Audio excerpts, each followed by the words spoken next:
Business as Unusual is a thought-provoking podcast that explores the innovative strategies, disruptive ideas, and unconventional practices driving successful leaders and companies in the ever-evolving world of modern business.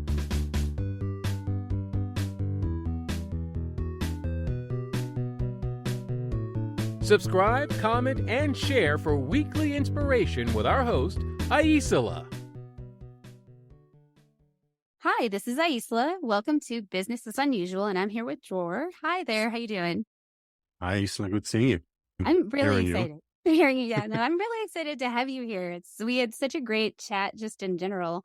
I've been looking forward to this. But before we get into the nitty-gritty of your business, what's the last artist that you got lost in? Visual, musical, written, other? I'm actually currently reading The Plague by Albert Camus, and it's very interesting to read after a pandemic. I don't think we experience it as intensely as in the book, but yeah, I'm definitely in there. That actually sounds that I used to play this game called Pandemic. It's a cooperative game where you're fighting a pandemic globally. And when the pandemic started, I was looking at it and I said, I'm not sure I can do this right now. This doesn't feel good. It was a little too close to home. I actually picked it up because I'm working with my coach right now on shadow work. Go as low as you can until nothing really matters and then what remains. And I was like, you know what? I probably should pick up some existentialist literature. And I picked that. And then while I was reading it, was like, wait, it's about a plague. Yeah, that's the name of the book. Yeah. Wow. That's pretty, I think that sounds very revealing, or imagine that your perspective, anyone's perspective on a story like that would be different after the last few years, because we have so much more of an actual connection to what's happening as opposed to conceptual idea. Well, at the same time, like I think there's a claim that we always are in a plague. So that's in the book. That's in the book. It's not me. I was going to say, maybe I'll have to pick that up. It sounds interesting. Will you tell folks what your business is, what you're up to in that way? My business is called Ethics Coach, and I help purpose-driven business leaders go from this I believe to this we practice. So from belief to action, and from I to we. So my definition of ethics will be some sort of a social contract that is action that reflects values. Is that good? I prefer to work with, I do work with people that are actually realizing that the current system doesn't work well for them, and hopefully are even doing something about it. But I also recognize it is difficult to sometimes to do it on your own.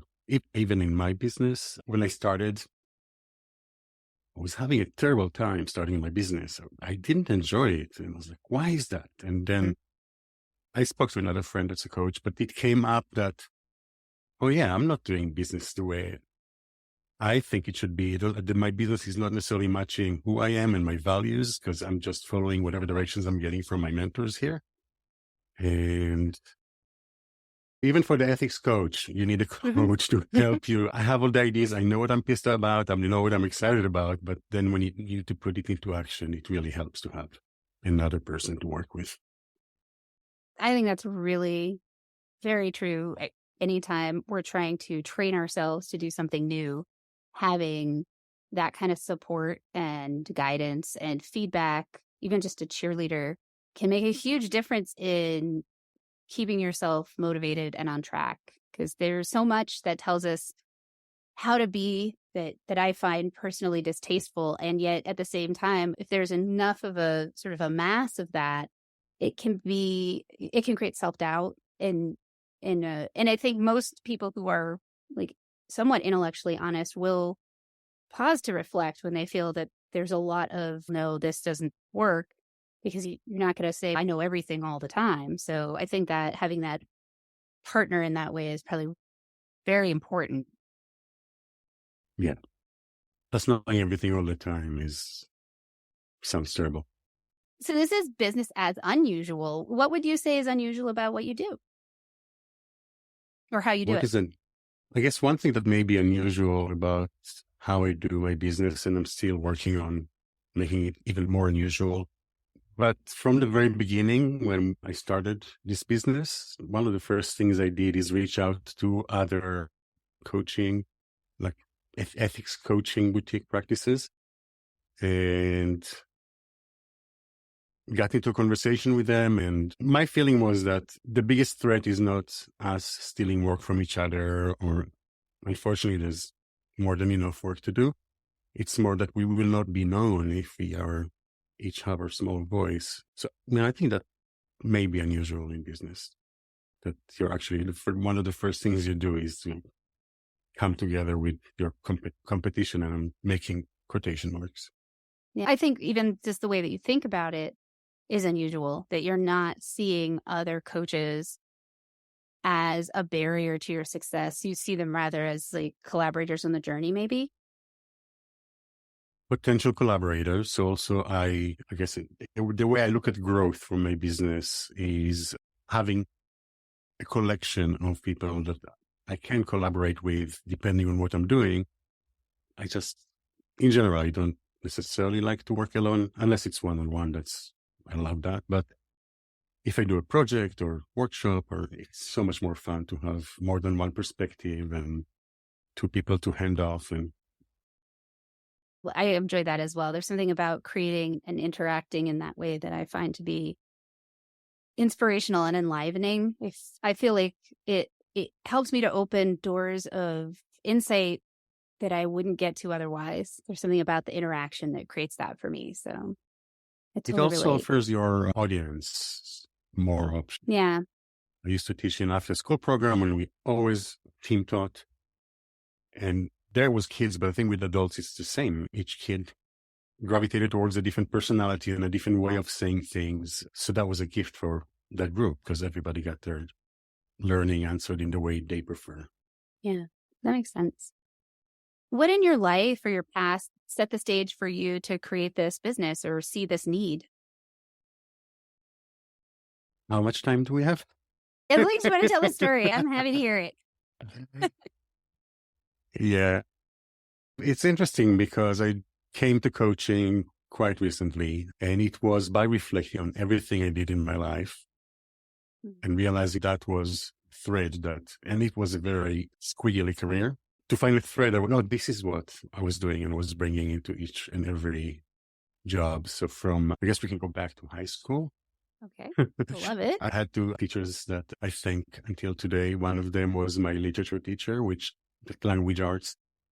And as a young person, I did not appreciate him because he kept lecturing us on life and how to do things. And later in life, I realized, okay, thank you. Mm-hmm. But the one thing that stuck with me is we read this poem about appreciating every moment. And then he got into this speech that is still scratching my mind about right now you're in high school and you're scratching off each and every day. And then you're going to go to Israel. You're going to go to the army. You're going to start scratching off each and every day for 3 years. Then you're going to go to university and you're going to scratch the days until you graduate. And then you go to work and you're going to scratch the hours from 9 to 5. And then one day you look back and all you have is time that you discounted. That grabbed me. I probably was oriented that way, but it did resonate with me. And my philosophy teacher encouraged us to question power, which is something I keep doing. Mm-hmm. In the army, I was doing human resources, but the way I connected to that was I am the first person a soldier sees when they come into a new place. So that kind of interaction can really shape however long they're with. If it's bad, it can be really bad. And if I can point them to the right places and welcome them whenever they come, just to summarize, after the army, I was a journalist. So that's where I learned, I realized that I'm very comfortable with silences, which is a powerful coaching skill. Mm. But yeah, whenever I just didn't ask a question and I sat there, I would get the best information and the most interesting stories. Let's see. Then I ended up in New York somehow, and writing in Hebrew wasn't the best way to do something in a connected way to my environment. I stopped in New York on the way back from another trip, and I realized I need to make something in that city in order to experience it. And writing in Hebrew was not the thing to do in New York. So I took up photography and it went super well, actually. I found a voice but at the end of the day, my work was those blurry portraits of people. Hmm.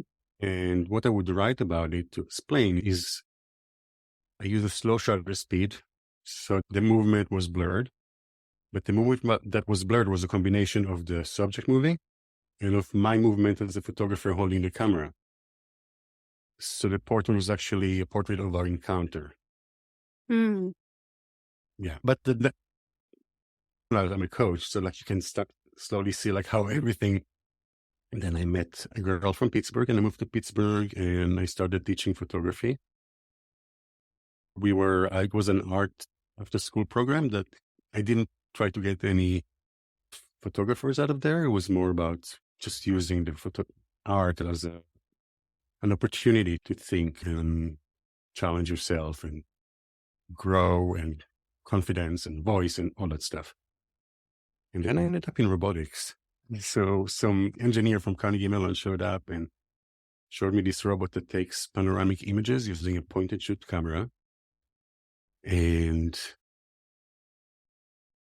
it got my attention because that robot had a robot finger that pushes the shutter button on the camera. It wasn't like any big hocus pocus. It was every camera has a shutter button. And especially from where I was working with public school students, and you can put whatever camera you have in there and it will work. So that really got my attention. I realized those people are thinking differently and thinking they have some values behind how they make things. I ended up eventually going to them and saying, I need to be the one going to schools for you and for 2 after school programs. And there actually, besides the strategic work I did, a lot of my work was sitting with teachers. In education technology, there's great pressure to be the latest thing, and there's a lot of shiny stuff, and there's sometimes also big deals that like somebody that doesn't even know what you're doing is signing, and then you get the tool and you have to use it. So my work was to sit with teachers, or later on, my partners will do that with teachers in different places in the country, but hit pause and ask, okay, who are you? What are your values? What are your goals? What are your goals for your classroom? Who are your students? What are their needs? What community are you in? What does that mean? Once we answer that, we'll ask, okay, so what kind of tool do you need? What does the tool need to be doing? Yeah. And then you can decide, is that tool a computer or a robot, or is that tool a pencil or... Yeah. So it was going back to your value and identity. And as I mentioned, I created this network. So after a while, this was happening even better than I did it, because it was happening by professional education people that even understand it more deeply. And the professor I worked for was very kind. He gave me some, I think I took 3 months to figure out what's next. And I started doing the same thing, but with startup founders. Because if you read the news, you know that every day there's some misguided ethics thing. And I wasn't there to tell them what is ethical, but I was there to help them notice that they can make their ethics part of how their company works. And the more they do that, the harder it will be later to end up on the front page of the newspaper for the wrong reason. It was very successful. The founders loved it. The accelerator loved it. We were in the Wall Street Journal like a few weeks into that. We didn't even know what the project was called or what we're doing, but they already mentioned, it wasn't like we weren't on the cover. It was like a big story. And then a few lines in the middle where like Carnegie Mellon is working with that accelerator. And so we're like, okay, let's spin it off. Okay. We're working in the business sector, might as well speak the language and swim in the same water. And then we realized that the startup ecosystem relies on a lot of framework, a lot of paid forward, like mentors that made it and show up. And I'm pretty stubborn. My co-founder, after a while, was like, okay, I'm going to go get a job. That wasn't like the right thing for her, but I stuck around. And then being stubborn in a way that I was trying to do the same thing as if she was there. But after a while, I realized I can't. She's brilliant and she brought so many things into that, but now it's just me. Yeah. So I started looking back and asking myself, okay, what was it that I brought into this work what was the essence? And it was office hours we held with those companies, which was coaching Hmm. and facilitating the workshops. And that's where I ended up becoming a coach. It wasn't that neat as I'm telling it, because life is not, No, but that's the narrative.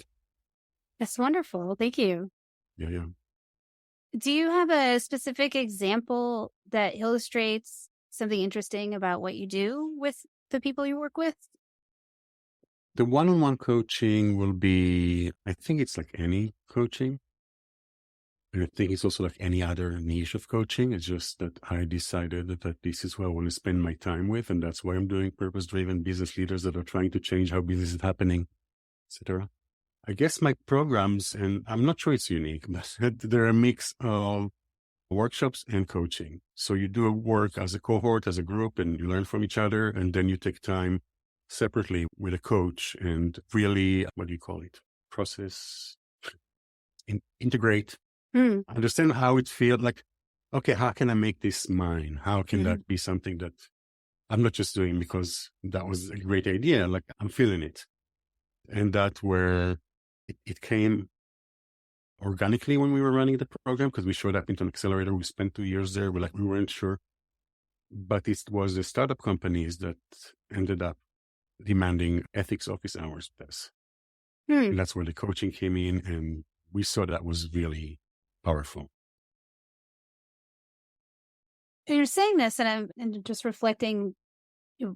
One of the things that has come more to the public attention is that, for example, if you want to have DEI initiatives at your company, you really need to embed them.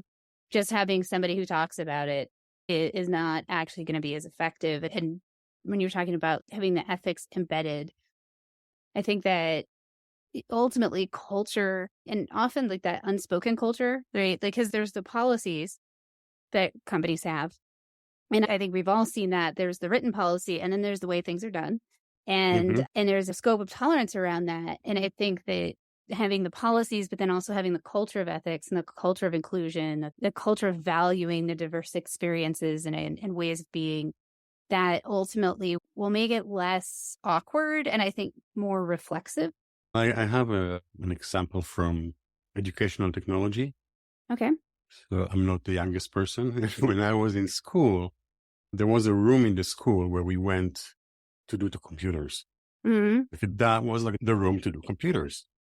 If you think about it today, it's what do you mean a room? Like there's computers Right. inside people's like bodies. There's computer in my pocket. There's the car I'm driving is a computer. The same for ethics, I believe. Like it can't be just like the chief ethics officer office, and that's the room where you go to do ethics. Mm-hmm. But if we do it well, it's like computers. Like ethics is a tool in your everyday work, and like it doesn't matter where you are and what. It's part of how you accomplish things. It's part of your power. I think that I like that example. And I think that is a great way to present it in that it's a tool. It's a way to understand how you do business. I've always had that how we do things is as important as what we're trying to accomplish. And that has to obviously be some caveats. Can't get too idealistic where nothing happens. And really thinking about, is the way that I'm doing this what you were talking about? Am I running my business the way that I'm encouraging people to run their business? And am I actually letting myself experiment and maybe fail and learn in that process, or do I hold myself to this other place where it has to go a certain way? I don't know. I think it's a brave and important way to approach the work. It's also fun. Where is that too? So I also believe in a certain way, whatever will happen, and we can get there suffering and hustling, and we can get there having fun. That may sound rather, I don't know, maybe it's not true for everybody, but I feel we're What's doing true it. for you? Might as well. Let's have fun. Let's start my coaching sessions. There's a lot of laughter there. It doesn't need to be, if it needs to be heavy, it will be, but it can be fun. It's, again, going back to the teacher about crossing days of your life. Yeah. You can make something of whatever you do. I think I resonate with that. So who do you typically work with, or who would you say thrives with your services? This stage in my career, in my practice, which is fairly new, I mainly work with professionals. And that can be like lawyers, or I worked with a DEI expert, some caregivers. I also, while I'm saying it shouldn't be a room where you go to do ethics, I do help also people that are in that tough position of being the ethics person, that box to check, but they don't want to be a box to check. They need to have more buy-in. That creates a lot of burnout. Yeah. And I want to work with these people to help them burn bright, burn out, and help engage people in simple ways, but like slowly and powerfully, making ethics a tool that like a pencil on somebody's table. That sounds really helpful. Yeah. Can you tell me about some advice that you've received that has influenced how you approach your work, or something you took as advice? For instance, I often will refer to a quote that by Maya Angelou that I love, where it says, do what you know until you know better, and then do better. Now, she didn't give me that advice, but I take that as advice in my life because it helps me to keep on the process of refining how I show up, and to remember that it is a journey. No one's 100% on it, and that even trying to have that be the goal isn't super beneficial to what I'm trying to do or my own mental health, honestly. So Yeah. and also there's advice people give you that you're like, wow, that is like the teacher that talked to you about scratching the days off. So take that as you will. There's something that comes to mind. No, that teacher is definitely like the one advice that like rises above All the others. Yeah. That's all good the advice. others. I'm trying to, actually, a lot of the advice I got is from teachers, but it wasn't always verbal. So like I had a photography teacher in New York that changed my life, but it was just through the way she designed the practice. So again, I'm from another era. It was called a roll a day, and a roll is a roll of film. So you have to finish a roll of film every day in your camera, no matter what. Even if it means that before, but you put it in the camera and just like advance and click, you have to finish the roll. And initially you have all those grand ideas and like you produce those beautiful pictures, and then you kind of start running out of ideas, and you just click and advance and shoot. And then the magic happens. There's a moment, there's a wall there that like really sucks, but you keep going. All of a sudden that whole idea of that encounter between me and others, like it just emerged, and there was a very clear voice and a very specific aesthetics, but it was not necessarily authored by me as much as it just, So she helped me find and recognize flow. And because of that class, I have access to flow more than others, not more than other people, but in more situations. Part of it was putting the ego aside. Another part is just like getting to mastery of the techniques, so you don't have to think about it. And I've been told that there's a friend of mine that when he talks about my photography, he says you can see through your hands. That teacher said, "Oh, you feel color with your body." It actually made sense because because I like to just get my hand wherever the picture needs to be taken and take the picture, and I respond very strongly to color. Oh, thank you. Will you share what you do to keep yourself inspired, or how you stay recharged? I know that coaching and especially ethics can have those moments, I think, like anything. There's activities like yoga, meditation, which I picked up very recently. It didn't work for me before, but I think that I'm hopeless optimist. And also when I suffer, like it's okay, there's a reason for this. This is good. What can I get out of this?